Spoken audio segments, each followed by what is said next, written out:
تمام تر جو صورتحال ہے ویڈیوز کی صورت میں، آڈیوز کی صورت میں،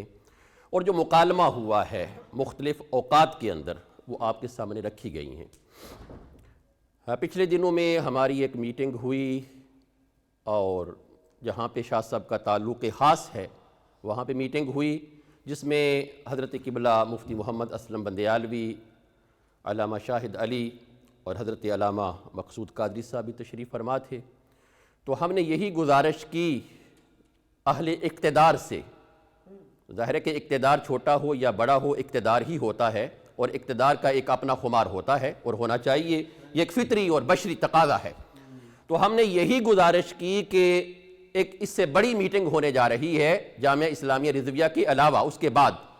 تو اس کے اندر پھر جب حضرت کا نام آئے گا تو منسلک اداروں کا اور منسلک شخصیات کا بھی تذکرہ آٹومیٹیکلی آ جائے گا۔ تو اگر وہاں پہ کوئی بات کی جائے تو پھر آپ کو اس کے اندر کوئی اس طرح کا اعتراض نہیں ہونا چاہیے کہ ہمارا نام وہاں پہ کیوں لیا گیا۔ اس کے باوجود جو ہے صورتحال جوں کی توں ہے۔ اور دوسری بات یہ ہے کہ یہ میں یقین سے ہو سکتا ہے بہت سارے علماء کرام دل میں کچھ ایسی بات بھی کہیں، ہم شاہ صاحب کو گنوانا نہیں چاہتے۔ حقیقت بات یہ ہے، ہم شاہ صاحب کو اہل سنت سے دور نہیں کرنا چاہتے، بلکہ انہیں گھیر گھر کے پھر دوبارہ اہل سنت کے دائرہ میں لانا چاہتے ہیں، کیونکہ ان کی خدمات ہیں، جو چیزیں ہیں ان کو اعتراف کرنا چاہیے۔ اہل تشیع کے خلاف ان کی خدمات ہیں، دیوبندیت کے خلاف ان کی خدمات ہیں، ملحدوں کے خلاف ان کی خدمات ہیں، اور حضرت علامہ ہمارے مفسر قرآن اور قبلہ شاہ صاحب جو ہیں یہ بیٹھ کر امہ ٹی وی پہ بہت زیادہ اعتراضات کا سامنا کرتے رہے ہیں، بلکہ گالم گلوچ تک نوبت آئی دوسروں کی طرف سے، تو انہوں نے فیس کیا الحمدللہ۔ یہ ہمارے جید علماء کرام ہیں۔ اب یہ جو صورتحال ہو چکی ہے اس میں دو چیزیں نظر آتی ہیں، ایک پولیٹیکل ہے، پولیٹیکل یہ ہے، اس کا تناظر یہ ہے کہ ہماری درسگاہ سے ایک پڑا ہوا بچہ ہو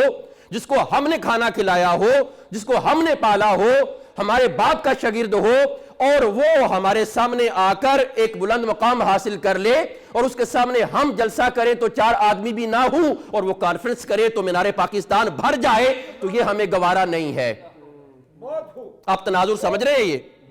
اس کے بعد جو حضرت ڈاکٹر آصف جلالی صاحب نے کیا، اس پہ میں نے بھی لکھا، ہمارے سارے علماء کرام نے فرمایا کہ آپ نے یہ فقرہ غلط کہا ہے، یہ فقرہ مناسب نہیں ہے۔ ہم اس وقت بھی کہا، آج بھی کہتے ہیں وہ فقرہ غلط تھا، ٹھیک نہیں تھا، اگرچہ آپ کہیں ٹیکنیکلی، اصطلاحی یا ٹرمنالوجی کے اندر یہ ٹھیک ہے نہیں، لیکن ہم یہ کہتے ہیں کہ عوام کے لیے، پبلک کے لیے اس کا ورود ٹھیک نہیں تھا، ہم نے اس کو ایکسپٹ نہیں کیا، اور ہم نے کہا، پھر حضرت نے یہ لکھا ہے کہ وہ واپس ہو گیا۔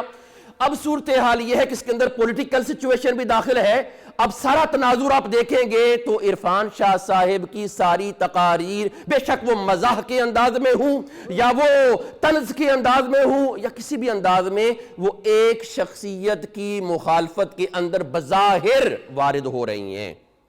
یہ بات آپ پتہ نہیں سمجھے یا میں سمجھاؤں، صرف ہو رہی ہے، لیکن ہوا نقصان کیا ہوا کہ ایک شخصیت کی مخالفت کے اندر جو کام کیا وہ اہل سنت کو بہت زیادہ نقصان پہنچا گیا ہے۔ یہ سارا تناظر ہے۔ اب ہمیں یہ چاہیے، جو اس کا حل کیا ہے، ہمارے جید علماء کرام موجود ہیں، صرف تقریروں سے بات نہیں بنے گی، ہمارا یہ یہاں پہ موقف ہونا چاہیے کہ ہم 3-4 آدمی منتخب کریں جو کہ سارے اس اجلاس کی کریم ہوں، مکھن ہوں، اصل ہوں، خلاصہ ہوں، اور پھر ان سے عرض کریں کہ آپ ایک بار جا کر کم از کم ان ویڈیو سمیت ان سے موقف لیں یا یہاں بیانیہ جاری کریں کہ ہمارا بیانیہ، اگر آپ نے باتوں کو مانتے ہیں کہ یہ باتیں آپ نے کی تو ہیں، اگر آپ اس پہ قائم ہیں، رجوع نہیں کرتے تو ہمارا بیانیہ یہ ہے۔ یہی ہونا چاہیے نا، یہ تو ریکارڈڈ ہے نا، اس کا تو انکار نہیں کر سکتے۔ تو اگر آپ ان پہ ابھی بھی قائم ہیں اور آپ نے رجوع نہیں کیا تو ہم علماء کرام کا بیانیہ یہ ہے، ہم آپ کو اہل سنت کے سٹیج سے اپنا مقرر، خطیب یا عالم فی الوقت تسلیم نہیں کریں گے جب تک کہ آپ ان باتوں سے رجوع نہیں کرتے۔ یہ ہونا چاہیے، اب بار بار باتیں ریپیٹ کرنے کا وقت نہیں ہے۔ گروپوں کے اندر ہم نے بھی لکھا، علامہ سیالوی صاحب نے بھی لکھا، بہت ساری جو گالیاں، جو ادبی گالیاں ہوتی ہیں وہ بھی کھائیں، یہاں تک کہ لوگ تو ماں بہنوں کی گالیوں تک بھی آ جاتے ہیں، نعوذ باللہ، وہ تو ہمارا شعار نہیں ہے، لیکن یہ سب جانتے ہیں جو گروپس کے اندر شامل ہیں کہ ہم لکھتے رہے، یہاں تک کہ قبلہ سید ریاض شاہ صاحب کی خدمت میں بھی لکھا کہ شاہ جی واپس آ جائیے، آپ تو مفسر قرآن تھے، آپ تو رہنمائی کرنے والے تھے۔ اس کے جواب میں بھی ہم نے گالیاں کھائی، بلکہ ہمارا ایک بڑا چہیتا اور بڑا جو ہے وہ بہڑ کی طرح پھیلا ہوا فیس بک کا پیج جو ہے وہ بھی بند کرا دیا گیا۔ لیکن باہر کہنے کی بات یہ ہے کہ ہم سب بیانیاں جاری کریں یہاں پہ، اور علماء کرام کا انتخاب کریں تاکہ وہ بات کریں، اگر وہ رجوع نہیں کرتے تو پھر آپ اور بیانیے کو لاگو کر دیں۔ وآخر دعوانا الحمدللہ رب العالمین۔ بالکل درست فرمایا آپ نے۔ ہم اب بھی اس انتظار میں رہیں گے